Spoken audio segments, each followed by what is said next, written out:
So today we will discuss about our final topic of our chapter number 8, biotechnology, single cell protein. What is single cell protein? Single cell protein can be defined as a cell. Usually we take unicellular organisms as single cell proteins, but multicellular organisms can also be used as single cell proteins. So what are single cell proteins? Those organisms which can be used as a nutritional alternative in our diet. So those organisms, those cells which can be used as nutritional alternative in our diets are known as single cell protein. And single cell protein is named as single cell protein because of the need of proteins. And according to our book, during World War II, the deficiency, or we can say there was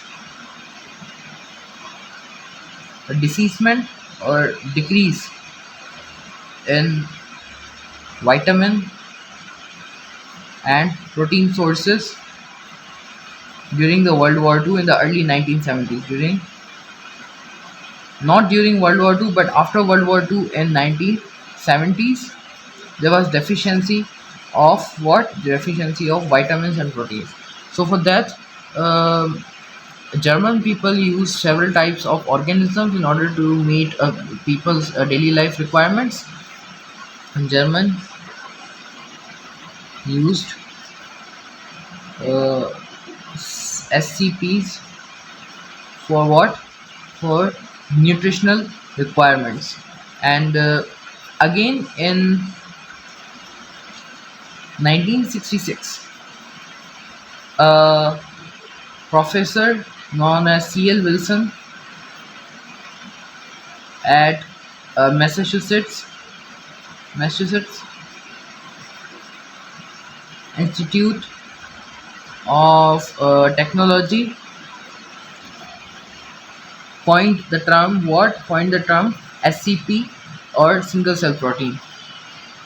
Right, this is all about the history of single cell protein. And now let us consider why single cell protein is important for us. So more than 25% of the world's population is suffering from hunger. More than 25% of population on earth, human population, is suffering from hunger The patience is and running is just entertaining. hunger and starvation. Starvation. What is the starvation? As people are suffering from hunger and starvation, there's a major cause behind it, which is that the demand of food Yeah, that was something. is greater than supply of the food. Demand of food is greater than supply of food. Therefore, we need to use a nutritional requirement, that sort of nutritional requirement which is available in high quantity, nutritional requirement, or those alternatives which we can use in a high quantity, Yes. in high quantity Yes. and by cheaper means. Yes. Not that expensive. Cheaper means, or we can concludingly say that we need sustainable food products. Sustainable food.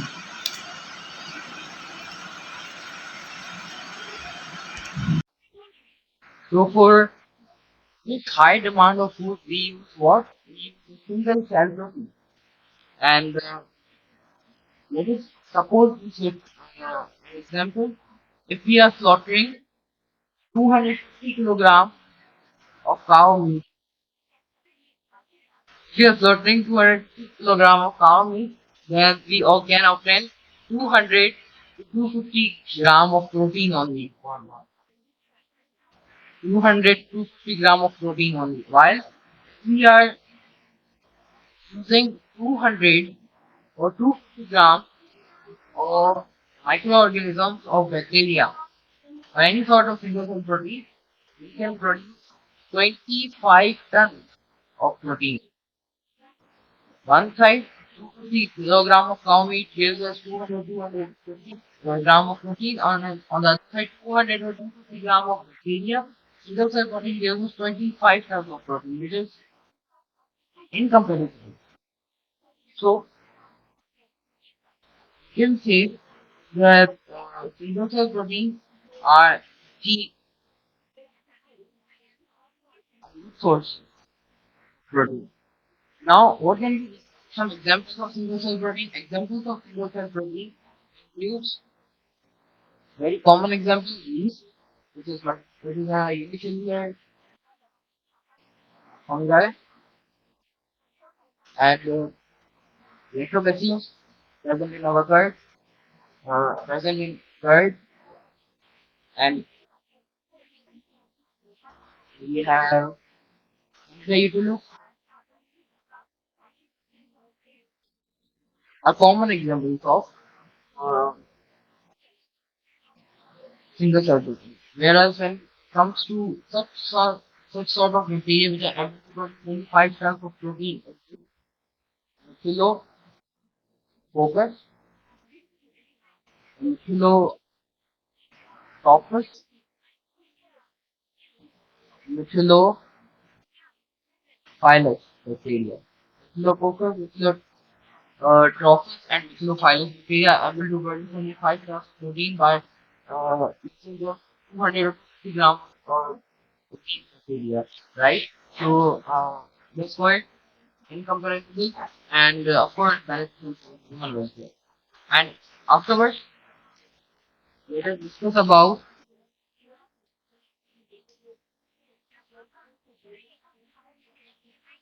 the advantages. What are advantages of using single cell protein? Advantages of using single cell protein is the very first advantage, which is that these are easy to cultivate. These are easy to cultivate, and as these are easy to cultivate, first easy to cultivate, what does it mean? It means that they can uh, make their copies equal to very rapid production rate. As we know that bacteria are able to produce reproduce rapidly. So within 20 minutes, how many bacteria can produce? 2 bacteria can be produced from a single bacteria cell. So you can say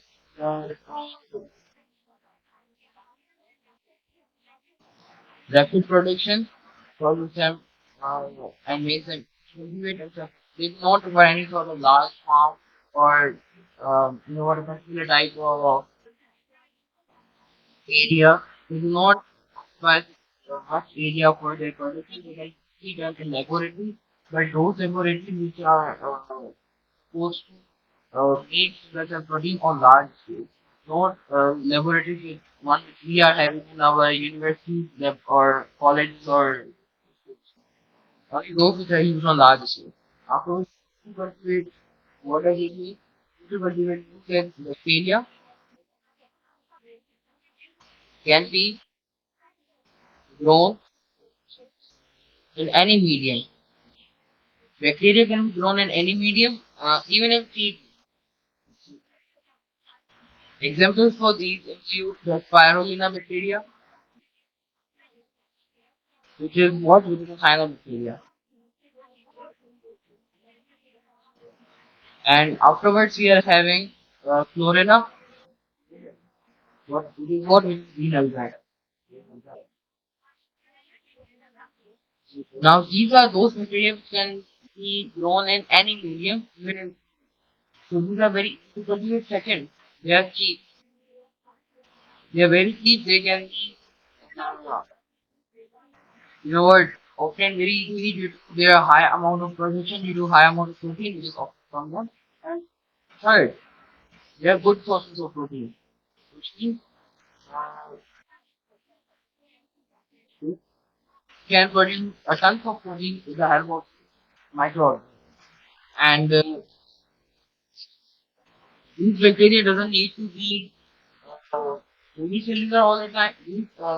Microorganisms, these organisms not need to be unicellular all the time. They can be multicellular as well, such as machines. A good example for single cell proteins, mushrooms are single cell proteins which are highly proteinous nature, and for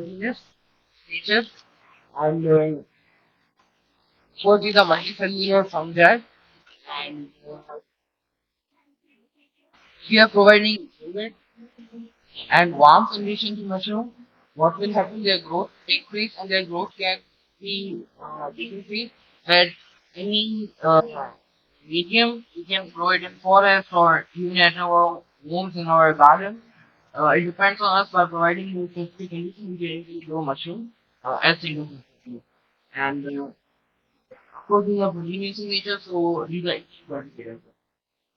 So let's discuss about some organisms.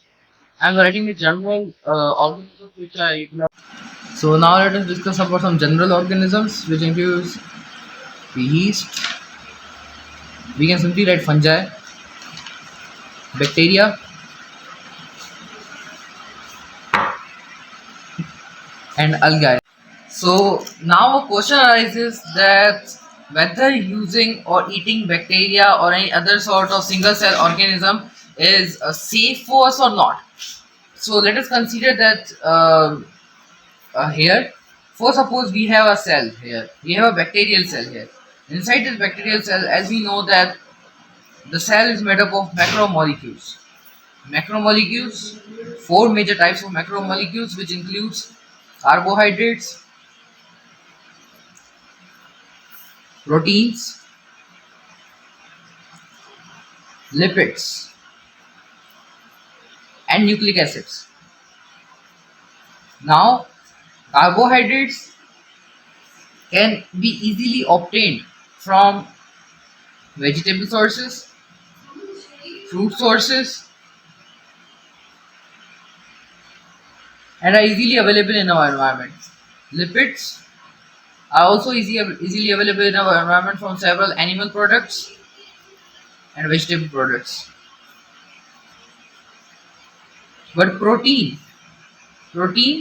is not easily available in our environment, as we previously discussed in our example that 250 kilogram of cow meat only produces 200 or 250 gram of protein, which is quite less in amount. That is why we specifically use single cell protein as protein source. That is why we name it as a single cell protein, because we specifically need protein in high quantities. So we use single cell protein as a good source of protein here. Now, what is the drawback here of using single cell protein? Now, as we know that carbohydrates can be easily consumed and digested by our body. Proteins can be easily consumed and digested by our body and are also beneficial for our body. Lipids can also do so, as they are beneficial for our body, but they are easily digested as well as consumed in our body. But the nucleic acids are difficult and dangerous to be consumed in our body. Dangerous to be consumed or digested in the body. So, as these nucleic acid, when digested in the body, can be very harmful, as they contain, genetic material. This can lead to heart, liver, kidney dysfunction,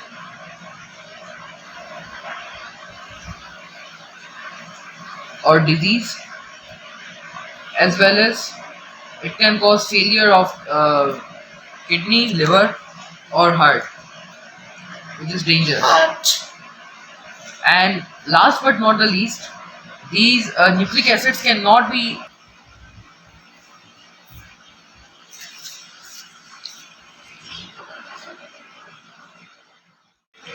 these nucleic acids cannot be separated from a cell. Why? Because these are the genetic material of the cell and therefore cannot be separated, even though biotechnology today cannot separate this genetic material from cell. So that is a major drawback of using single cell protein, right? This can also cause allergic responses, particularly in skin, which can be of course dangerous for us. And as these are genetic material cannot be eradicated from the cell, and afterwards let us discuss about the production of these single cell protein. How these are produced in the industries. Production of single cell protein can occur by a three-step process, which includes the preparation of medium. First, we prepare the medium in which we are gonna grow that particular type of single cell protein. Now, for suppose we have a cell, bacterial cell, and inside that we are putting a medium in which we have our bacterial cell. In that medium, we have carbohydrates, we have nitrogen, we have sulfur, we have phosphorus sources. So, what would that bacterial cell do? It would intake carbohydrates, it would intake nitrogen source, it would take sulfur source, it would take phosphorus source, and form protein inside its body. Would form protein inside its cell. Why? To grow. Because of course these are organisms, and organisms need to grow in order to sustain themselves. So these will grow protein in order to grow themselves and in order to develop themselves. So first condition for preparation of medium includes using carbohydrates. What sort of carbohydrates? Carbohydrates which are polysaccharides. We use polysaccharides in preparation of medium, and those polysaccharides which are hydrolyzed. We hydrolyze the polysaccharides and then add them inside that medium, so that the bacterial cells can easily intake those hydrolyzed polysaccharides into their into their cell, right? As polysaccharides which are what, dehydrated, cannot be easily taken into that bacterial cell. Afterwards, we use nitrogen sources, which includes ammonium and the nitrate salts, as well as sulfate sources, which includes several sulfate compounds, as well as phosphorus sources, which include several phosphate compounds. And we also set a specific and optimal temperature, pH, and enzymes for the bacterial growth in that particular medium, right? So these are some Yes. conditions for the preparation of that medium, that we need specific nutrients, enzymes, as well as pH and temperature. Now, second is,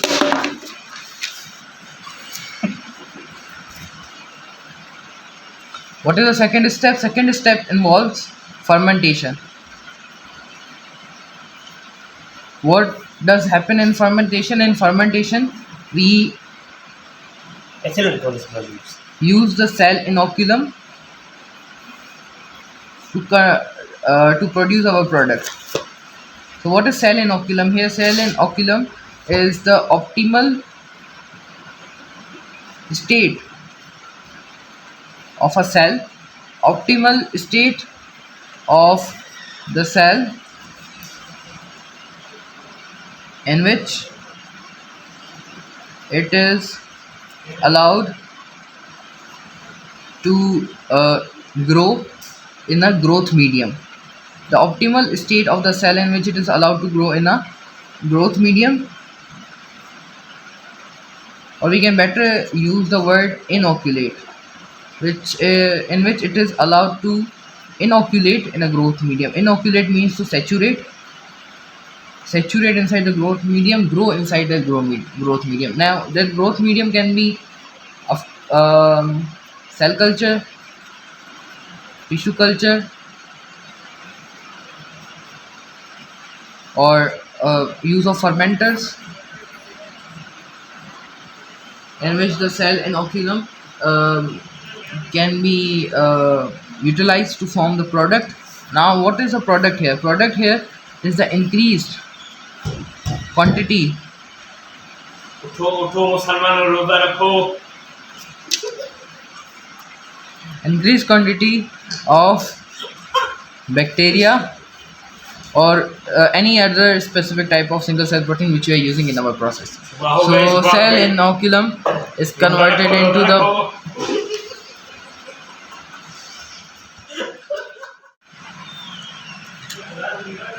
so cell inoculum is utilized to form our product, which is the increased quantity of bacteria or any other type of single cell protein which we are using. Now, third step includes downstreaming. What is downstreaming? Downstreaming, also known as DSP common DSP downstreaming process.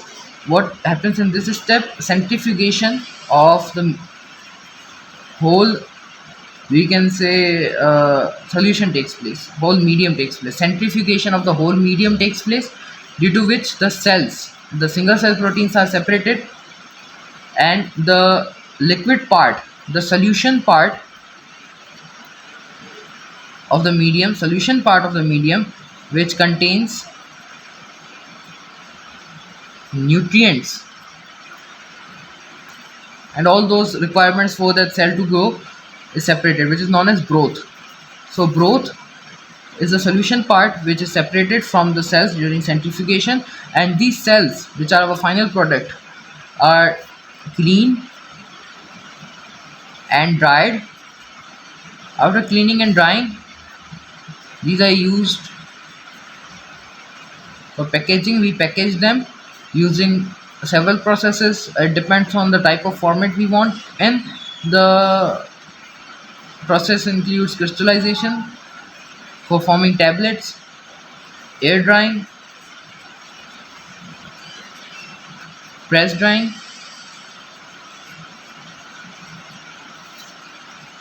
and many other industrial processes through which we can package this single cell protein.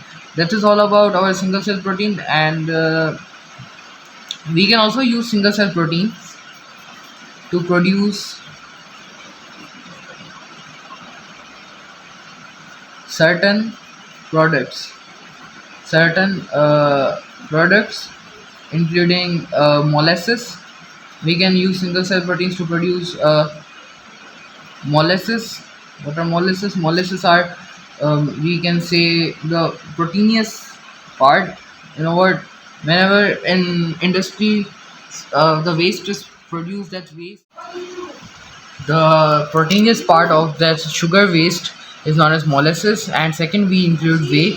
Whey is the liquid part. Whey is the whitish part which is obtained from usually milk and curd, and liquor, sulfides, and N-alkanes can also be obtained with by the means of single cell protein, and that can be achieved with the help of single cell protein. So these are quite beneficial, and these are a number of products which are supposed to be made by the single cell protein. And hopefully you enjoyed the video. Thank you very much.